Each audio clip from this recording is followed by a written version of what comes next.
आजच्या ह्या व्हिडिओमध्ये आपण इच्छापूर्तीसाठी 20 किंवा त्यापेक्षाही जास्त एक प्रभावी उपाय बघणार आहोत। इच्छापूर्तीसाठी कोणते मंत्र म्हणावेत? सर्वात पहिलं बटुक भैरव स्तोत्र। या स्तोत्राचा पाठ केला असता महामारी, राजभय, अग्निभय, चोरभय, भयानक स्वप्न निवारण होताना दिसतात।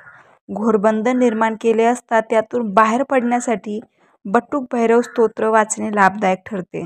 यामुळे सर्व प्रकारची सिद्धी प्राप्त होते।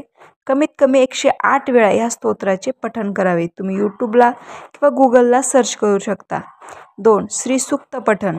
श्री सूक्त पठण केले असता लक्ष्मीची कृपा प्राप्त होते। आपल्या घरी आर्थिक स्थिरता मिळताना दिसते। लक्ष्मी आपल्या घरी पाणी भरताना दिसते। याच्या 1100 आवृत्ती म्हणजेच 1100 पाठ केले असता त्याचा विशेष लाभ होतो। श्री कनकधारा स्तोत्र। हे स्तोत्र आद्य शंकराचार्य यांनी रचलेले आहे। हे पाठवताना प्रत्यक्ष देवीने सुवर्ण वर्षा केली होती। कनकधारा स्तोत्राचे पाठ केले असता घरामध्ये, ऑफिसमध्ये, व्यापारामध्ये उत्तरोत्तर प्रगती होताना दिसते। आर्थिक स्थिती सुधारते। श्रीमद भगवद्गीता। महाभारतात भीष्म पर्वमध्ये याचे लिखाण केलेले आहे। व्यासमुनींनी भगवद्गीता रचली आहे। यामध्ये श्रीकृष्णांनी अर्जुनाला आत्मज्ञान दिलेले आहे आणि कर्म करण्यासाठी प्रवृत्त केलेले आहे। याचे पाठ केले असता घरामध्ये शांती, सुख समृद्धी मिळताना दिसते आणि सर्व प्रकारचे दोष नाहीसे होतात।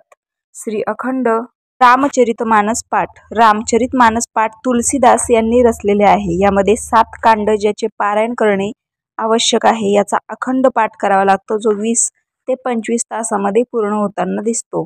रामचरितमानस पाठ केला असता घरामध्ये शांती, यश, कीर्ती मिळते, मनुष्य नीतीने चालतो।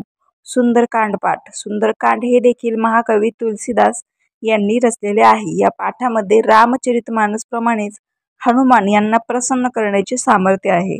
शनीचा प्रकोप नष्ट होण्यासाठी याचा पाठ केला असता सर्व प्रकारचे लाभ मिळतात आणि कमीत कमी 108 ब्राह्मणाद्वारे याचा पाठ केला जातो। बजरंग बाण। बजरंग बाण याचे पाठ मनुष्यासाठी सुरक्षित आहे। हे पाठ केले असता मनुष्य सर्व बाधांपासून सुरक्षित राहतो। जादूटोणा, तोडगा, तोटका यापासून संरक्षण होताना दिसते। कमीत कमी याचे 52 पाठ केले असता विशेष लाभ प्राप्त होताना दिसतो। हनुमान चालीसा। हनुमान चालीसा कलियुगातील मनुष्यासाठी जीवनाचा आधार समजला जातो। याचे पाठ सकाळी केले जातात, परंतु विशेष रूपाने 41 दिवस 100 पाठ केले असता कोणतेही महत्त्वपूर्ण कार्य पूर्ण होताना दिसते। याचे पाठ अनुष्ठानपूर्वक करावेत। हरी कीर्तन। हरे राम हरे कृष्ण। प्रभू श्रीकृष्णांची कृपा प्राप्त होण्यासाठी, घरात आनंद, सुख समृद्धी राहण्यासाठी, सन्मार्ग प्राप्तीसाठी हरी कीर्तन पाठ केले जातात। ते कधीही केले जातात, याला बंधने नाहीत।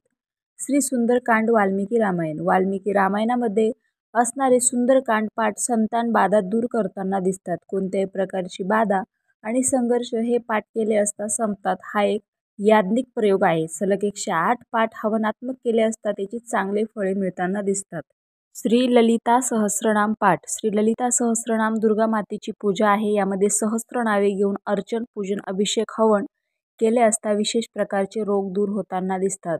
श्री शिवसहस्रनामावली। शिवसहस्रनामावली पाठ केले असता अनेक रोगांपासून मुक्ती मिळते। शिवाजी सहस्रनामावली अर्चना, अभिषेक, हवन केली असता अपार शांती मिळते। श्री हनुमान सहस्रनामावली। श्री हनुमंत सहस्रनामावली याची विशेष पाठ केले असता शनी दोष नाहीसा होताना दिसतो। श्री शनी सहस्रनामावली। शनीचा प्रकोप शांत होण्यासाठी किंवा 7.5 पासून त्रास कमी होण्यासाठी शनी सहस्रनामावली पाठ करावेत।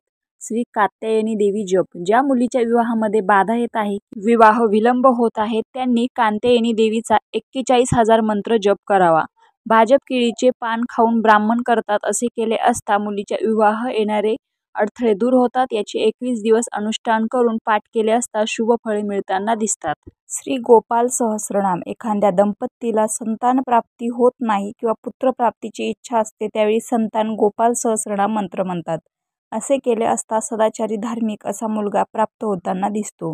याचा 1.25 लाख जप करावा, अद्भुत लाभ होताना दिसतात।